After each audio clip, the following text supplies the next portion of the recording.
Shalom, Bapak, Ibu, Saudara-saudari yang dikasihi oleh Tuhan, dimanapun Anda berada, kembali berada di program Renungan Online melalui channel Ada Jawaban TV. Kami berdoa agar melalui pelayanan ini dapat memberkati dan meneguhkan iman percaya saudara semua. Virus Corona atau coronavirus COVID-19 telah membuat perekonomian dalam negeri kita mengalami permasalahan sangat serius. Kami yang tinggal di Pulau Bali juga merasakan dan melihat dampak dari pandemi virus ini. Banyak pekerja khususnya di sektor pariwisata menanggung beban berat keluarga terhadap kondisi seperti ini. Banyak di antara mereka yang berhenti bekerja dan dirumahkan. Dampak serius terhadap pariwisata khususnya di Bali karena terdapat kurang lebih 6,2 juta lebih wisatawan mancanegara yang masuk ke Bali. Akhirnya tidak dapat kembali ke Bali karena masa karantina ataupun lockdown. Dampak secara nasional lebih dari 1,5 juta karyawan putus kerja atau PHK dan dirumahkan, di mana 1,2 pekerja itu berasal dari sektor formal, 265.000 dari sektor informal, serta lebih dari 18.000 penerbangan domestik maupun internasional di 15 bandara dibatalkan sepanjang Januari sampai bulan Maret. Sudah 2 bulan pemerintah menutup penerbangan dari Cina.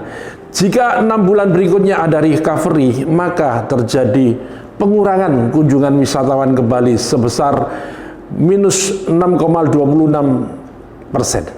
Sekitar kurang lebih 200 miliar kehilangan pendapatan di sektor pelayanan udara, dengan sekitar 50 miliar kehilangan devisa yang disumbangkan oleh penerbangan dari Cina. Angka turis menurun, khususnya turis dari Cina. Perhimpunan Hotel dan Restoran Indonesia memperkirakan penurunan tingkat okupansi sekitar 6.000 hotel di Indonesia dapat mencapai 50%. Ini bisa mempengaruhi turunnya pendapatan devisa negara dari sektor pariwisata. Bapak, Ibu, Saudara sekalian, saat ini yang dapat kita lakukan adalah hanya kita bersama-sama menaikkan doa kepada Tuhan. Mohon agar badai wabah ini dapat segera berlalu dari kita semua. Dan dalam situasi seperti ini, saya tetap mengajak semua saudara, janganlah hidup kita berhenti untuk berdampak bagi sesama. Kalau Tuhan masih mengizinkan kita hidup sampai saat ini, maka itu berarti Tuhan ingin agar kita mempunyai hidup yang berdampak bagi keluarga kita, komunitas kita, kota kita, bangsa Indonesia, bahkan sampai ke bangsa-bangsa, sehingga melalui hidup kita banyak orang diberkati. Apakah hidupku sudah berdampak? Ini sebuah pertanyaan yang kita harus menjawabnya. Bapak Ibu sekalian, di dalam Injil Matius pasal yang kelima ayat 16 berkata, demikianlah hendaknya terangmu bercahaya di depan orang, supaya mereka melihat perbuatanmu yang baik dan memuliakan Bapamu yang di sorga. Kata dampak atau impact artinya pengaruh kuat yang mendatangkan akibat, baik itu negatif maupun positif. Setiap orang memiliki potensi mempengaruhi orang lain di sekitarnya. Nah, pengaruh tersebut bisa positif maupun negatif. Orang yang membawa pengaruh positif kita sebut motivator atau inspirator, di mana keberadaannya mampu memotivasi orang lain untuk mengikuti jejaknya atau menjadi inspirasi bagi orang lain. Sementara orang yang membawa pengaruh negatif atau buruk terhadap orang lain biasanya disebut provokator. Ia memprovokasi orang lain untuk melakukan tindakan yang negatif. Bapak, Ibu, Saudara yang dikasihi oleh Tuhan, begitu pula dalam kehidupan kekristenan, Tuhan menginginkan setiap orang percaya memiliki kehidupan yang berdampak atau berpengaruh bagi dunia. Dampak atau pengaruh yang dimaksudkan adalah positif, bukan negatif. Dengan kata lain, kita harus bisa mempengaruhi orang-orang sekitar melalui teladan hidup yang positif dan menjadi berkat bagi mereka, supaya kita dapat memberi dampak positif bagi orang-orang di sekitar dan lingkungan. Kita harus memiliki karakter yang baik. Apa itu karakter? Karakter adalah kekuatan untuk bertahan di masa sulit. Tentu saja yang dimaksud dengan karakter yang baik, solid, dan sudah teruji Karakter yang baik diketahui melalui respon yang benar ketika kita mengalami tekanan, tantangan, dan kesulitan. Karakter yang berkualitas adalah sebuah respon yang sudah teruji berkali-kali dan telah berbuahkan kemenangan. Seseorang yang berkali-kali melewati kesulitan dengan kemenangan akan memiliki kualitas yang baik. Tidak ada kualitas yang tidak diuji. Jadi jika ingin berkualitas, tidak ada cara yang lebih ampuh kecuali melalui ujian. Ujian bisa berupa tantangan, tekanan, kesulitan, kesukaran, penderitaan, hal-hal yang tidak kita sukai. Dan jika kita berhasil melewatinya, bukan hanya sekali tapi berkali-kali, maka kita akan memiliki kualitas tersebut. Saudaraku sekalian di dalam Tuhan, karakter menunjukkan siapa diri kita yang sesungguhnya. Apa yang Tuhan katakan tentang kita. Tentang Daud, Tuhan berkata, "Aku telah mendapat Daud bin Isai, seorang yang berkenan di hatiku dan yang melakukan segala kehendakku." Tertulis di dalam kitab Kisah Para Rasul 13 ayat 22. Orang Kristen yang berkarakter berarti orang yang tetap menjaga kualitas hidupnya dengan baik, sekalipun tidak ada orang yang melihatnya, karena ia tahu Tuhan melihat setiap perbuatannya. Inilah yang sedang Tuhan cari. Orang Kristen yang memiliki karakter baik, yang tampak nyata dalam setiap perkataan dan perbuatan. Karena keberadaan orang percaya di tengah dunia ini adalah sebagai suratan Kristus yang terbuka, yang dapat dibaca dan dilihat oleh semua orang. Kamu adalah surat Kristus yang ditulis oleh pelayanan kami. Ditulis bukan dengan tinta, tetapi dengan roh dari Allah yang hidup. Bukan pada loh-loh batu, melainkan pada loh-loh daging, yaitu di dalam hati manusia, yang terdapat di dalam 2 Korintus 3 ayat 3. Mari saudaraku yang terkasih, jadilah orang Kristen yang memiliki karakter baik, sehingga hidup kita menjadi orang yang berdampak bagi sesama. Berikutnya, bagaimana hidup yang memberi dampak. Yang pertama adalah pertobatan itu memberi dampak. Sebelum seseorang dipakai Tuhan untuk melakukan perkara-perkara yang supranatural, maka orang tersebut harus dipulihkan terlebih dahulu, yaitu pemulihan hubungan dengan Tuhan. Pemulihan hubungan dengan Tuhan hanya bisa terjadi melalui pertobatan. Di dalam kitab 1 Yohanes 1 ayat 9, jika kita mengaku dosa kita, maka Ia adalah setia, sehingga Ia akan mengampuni segala dosa kita dan menyucikan kita dari segala kejahatan. Firman Tuhan juga menyatakan di dalam Matius 3 ayat 8, jadi hasilkanlah buah yang sesuai dengan pertobatan. Menghasilkan buah pertobatan adalah sikap yang tidak lagi ingin berbuat dosa dan tidak menunda waktu untuk melakukan kebenaran. Buah-buah pertobatan adalah perubahan karakter, dan manusia lama yang penuh dengan dosa menjadi manusia baru yang semakin hari semakin disempurnakan menjadi serupa dengan Kristus. Jangan hanya bisa berkata, "Oh, Tuhan itu baik, penuh pengampunan dan anugerahnya berlimpah-limpah," tetapi kita sama sekali tidak menghasilkan buah yang dapat menyukakan hati Tuhan dan dirasakan oleh sesama.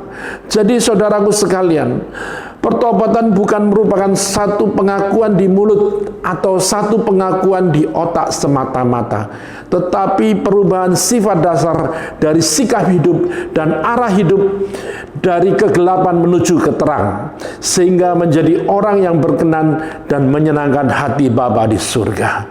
Yang kedua, yaitu pelayanan yang memberi dampak. Masih ada pandangan di dalam kehidupan orang percaya bahwa antara menjadi orang Kristen dan pelayanan itu hal yang berbeda. Sehingga ada yang berkata seperti ini, "Kalau saya sih cukup berjemaat saja.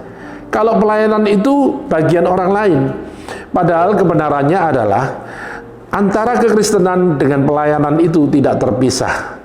Di dalam kitab 1 Yohanes 2 ayat 6, barang siapa mengatakan bahwa ia ada di dalam Dia, ia wajib hidup sama seperti Kristus telah hidup. Apa yang Tuhan Yesus lakukan ketika Ia masih ada di dunia ini? Perhatikan juga ketika Tuhan Yesus berkata di dalam Markus 10 ayat 45. Karena anak manusia juga datang bukan untuk dilayani, melainkan untuk melayani, dan untuk memberikan nyawanya menjadi tebusan bagi banyak orang.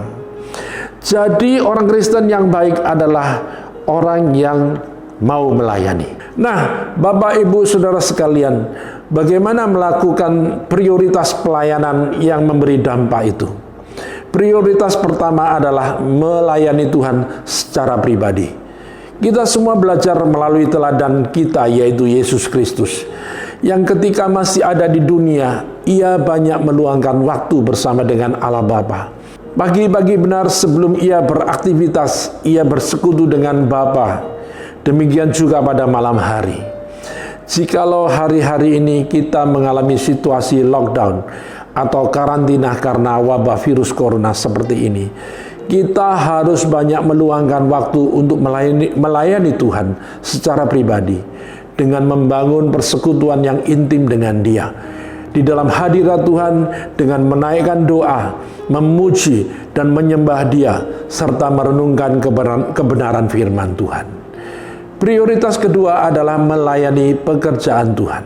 Orang yang menyebut diri sebagai pelayan Tuhan harus lebih banyak memberi, melayani, dan memiliki hati seorang hamba.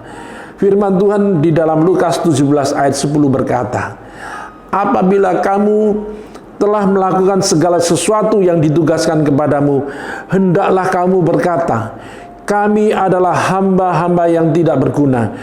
Kami hanya melakukan apa yang kami harus lakukan. Demikian pula kita mengikuti teladan Yesus seperti yang tertulis di dalam Matius 20 ayat 28. Sama seperti anak manusia, datang bukan untuk dilayani, melainkan untuk melayani, dan untuk memberikan nyawanya menjadi tebusan bagi banyak orang. Saudara-saudara sekalian yang dikasihi Tuhan Yesus, seseorang yang dewasa rohani tentu memiliki kerinduan untuk memberi yang terbaik kepada Tuhan, sehingga mendorongnya untuk terlibat dalam pelayanan.